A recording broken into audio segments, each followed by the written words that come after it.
Hi, my name is Dennis from the Australian Ghostriders Cycling Group.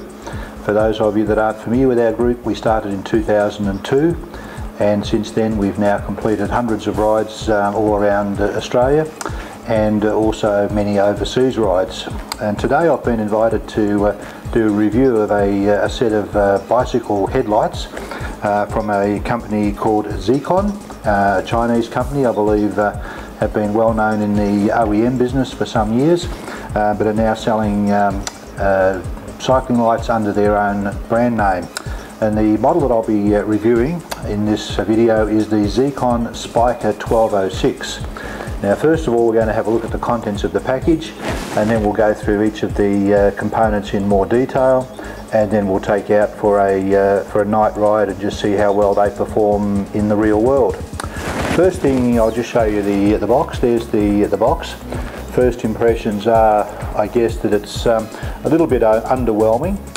Just a plain black box. It doesn't give you a lot of idea as to what's actually enclosed inside. And also the English is a little bit rather unusual, to say the least, on the end panel there.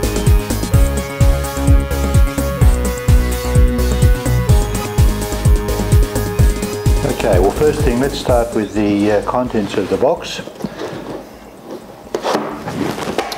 What do we have inside? We have two manuals. One is actually a general guide to what other lights Xeccon manufacture, and the second one is the actual instruction manual.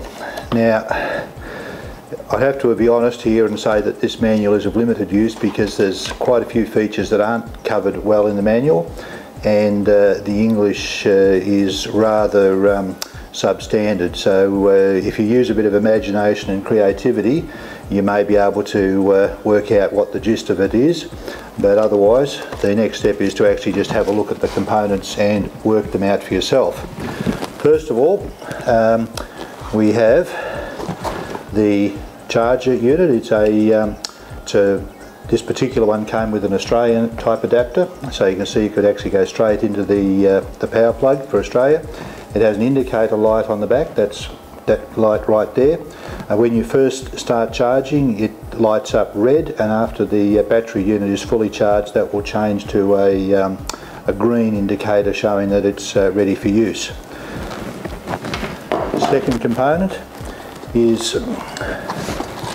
the light itself, and there you can see it's quite a compact unit.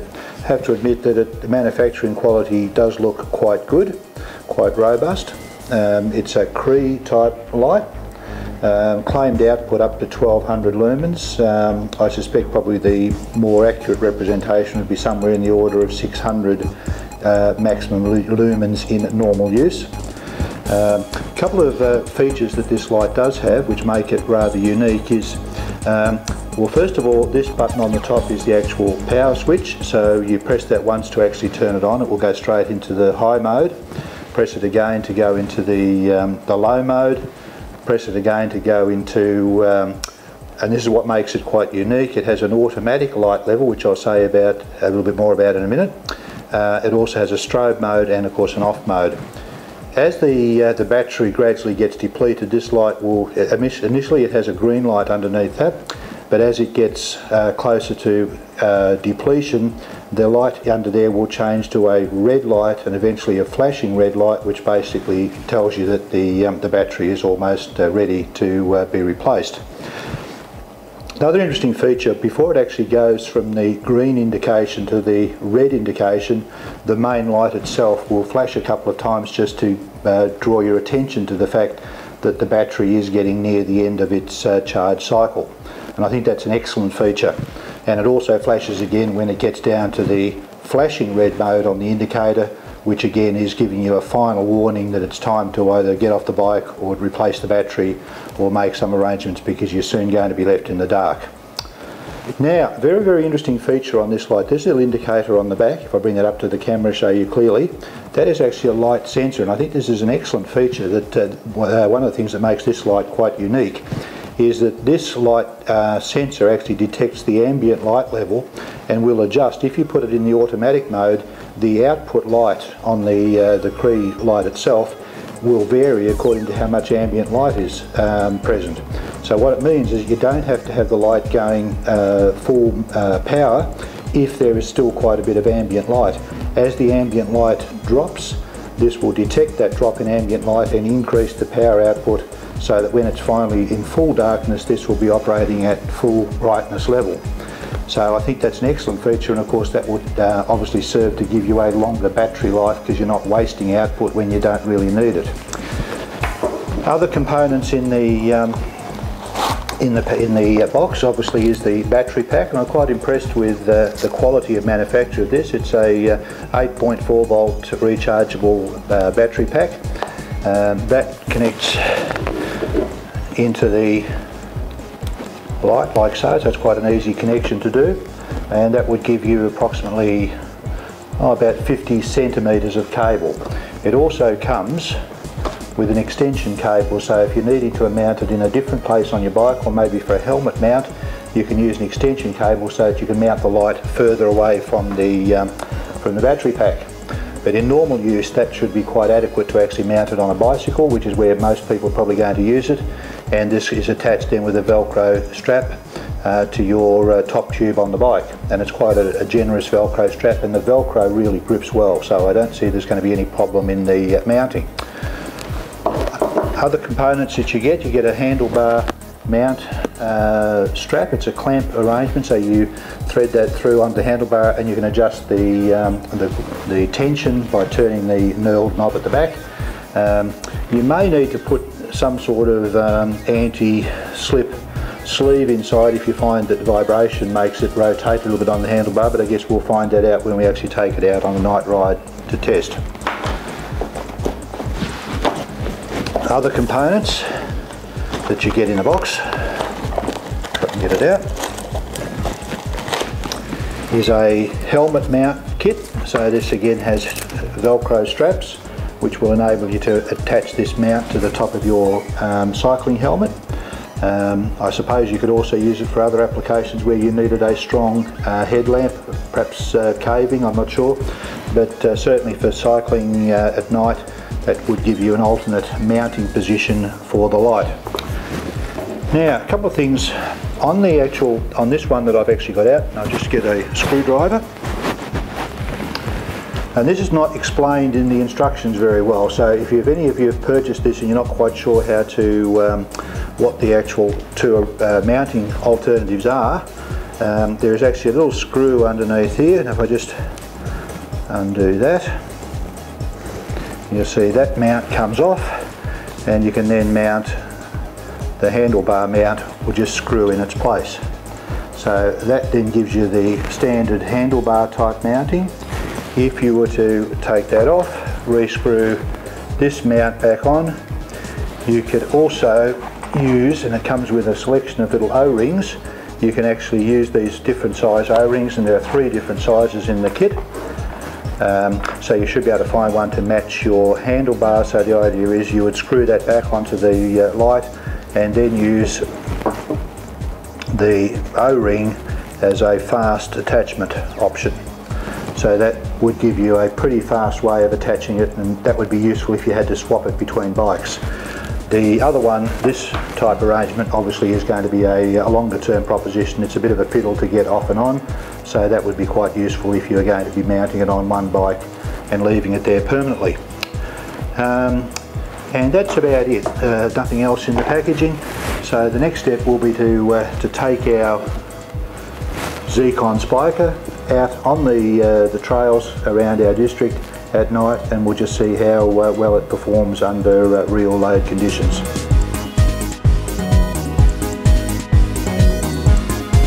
Well, here you can see the Spiker 1206 actually mounted on my mountain bike. The actual installation took about perhaps 2 minutes. It was a surprisingly simple process. I've used the friction mounting system with the knurled tension knob at the back, and it does appear to be quite firm. I don't think there's going to be any rotational type movement there during the ride.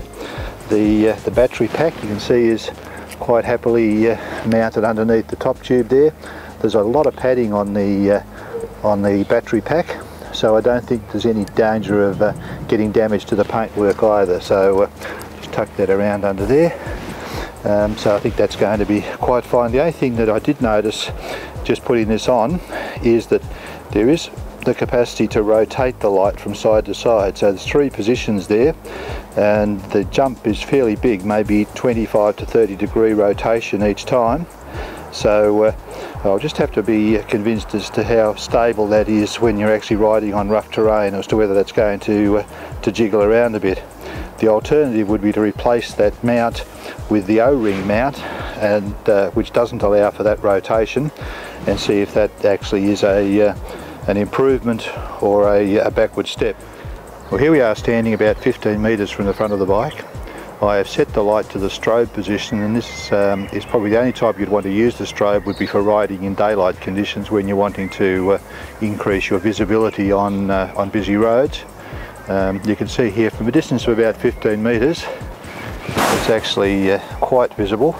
I'm not sure how well it'll be picked up on the camera there, but certainly in these lighting conditions, and it's mid-afternoon at the moment, the visibility is quite good, and therefore you would hope that your safety is enhanced because of using it.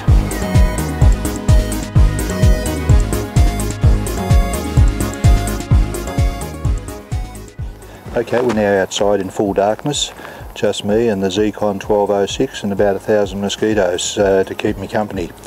I've got the light mounted on the bike, and it's set to the high setting, and if I just pan down just to see just ahead of the front wheel, you can see there's quite a strong parabolic shape there to the beam. It's spreading out quite considerably to the side. We're getting a spread maybe of 60 degrees from side to side, and a strong central focused region.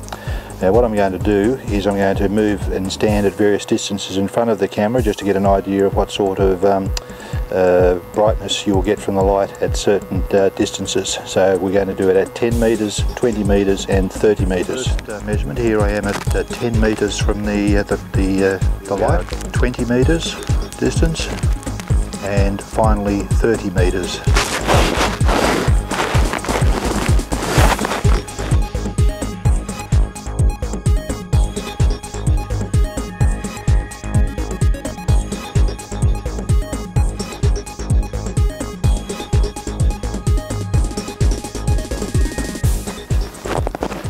Post and rail fence that you can just make out behind further on is about 40 metres away. So we're still getting quite good illumination even at that distance. If I pan the light up, you may be able to see there's some distant trees down there about 100 metres away, and we're just picking those up as well.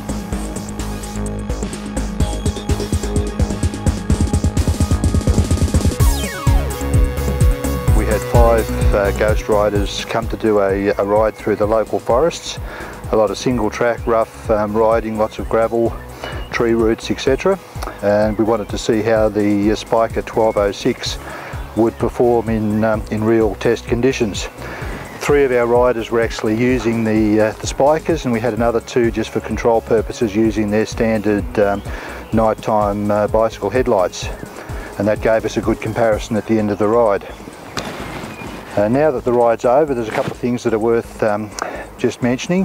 First of all, the mount, we all decided to use the friction mount, and in real use we found this actually was very secure. None of the lights came loose, they all were mounted quite securely, so we're quite pleased with that. One rider said he'd just like to see how it would shape up in say 2 or 3 months of steady use. But apart from that, everybody was very, very pleased with the way their lights mounted. Speaking about the mounting procedure too, one useful feature we found is that if you had an oncoming rider or a walker coming towards you, because there's no quick dipping function on the light, you can just quickly rotate the light to one side like so, and that avoids dazzling oncoming cyclists. So it's quite easy just to toggle the light out the way. Also, speaking of the battery life, that really wasn't an issue. Our ride was only about an hour and a half long, so the battery, according to our previous tests, will give us about 4 hours on high. The actual mounting of the battery pack is very simple, and another thing I discovered is that this mounting strap is not only Velcro but it's also elastic, so you can actually stretch it out as you're mounting and make sure that it's nice and secure, and that also proved to work very well indeed. One thing we were able to test last night was the automatic light setting, so that because we started in twilight, if we all set our lights to the automatic setting, when there was enough ambient light, the light didn't need to turn on, and as we went underneath trees and into the darker patches of the forest, we could actually see the light not only come on but also adjust its brightness according to the prevailing light intensity. I can probably just simulate how that works. I've got the light at the moment set onto the automatic setting. It's now daylight, so the light's off, there's nothing coming. If I actually cover over that light sensor, we'll see if we can provoke it to turn on. So if I just black it out, and you can see there now it's actually thinks it's night time, and the light has actually automatically come on. At the end of the ride, we had a little discussion with our guys, and a couple of things that are worth pointing out is that all of the riders agreed that the 3 Spikers certainly were much better lights than the other 2 lights that the other riders were using. They gave a very good penetration, a nice white light with not only forward penetration but also quite good lateral dispersion as well. So we all felt quite safe, even riding through the forests. And you get a lot of wombats and rabbits and things like that that are likely to come out at you without any warning, so it is nice to have a bit of security of having a decent forward light as well. We also took a quick vote on the scoring of the lights, and with the 3 riders that were riding Spikers giving a mark out of 10 for performance, we came at an average score of 9 out of 10 for performance. It would have been a 10 out of 10 apart from one conservative rider who said he couldn't give a 10 without actually testing them for a longer period of time, just to make sure that the mount stood up to robust hard use. But otherwise he would have given it a 10 out of 10 as well.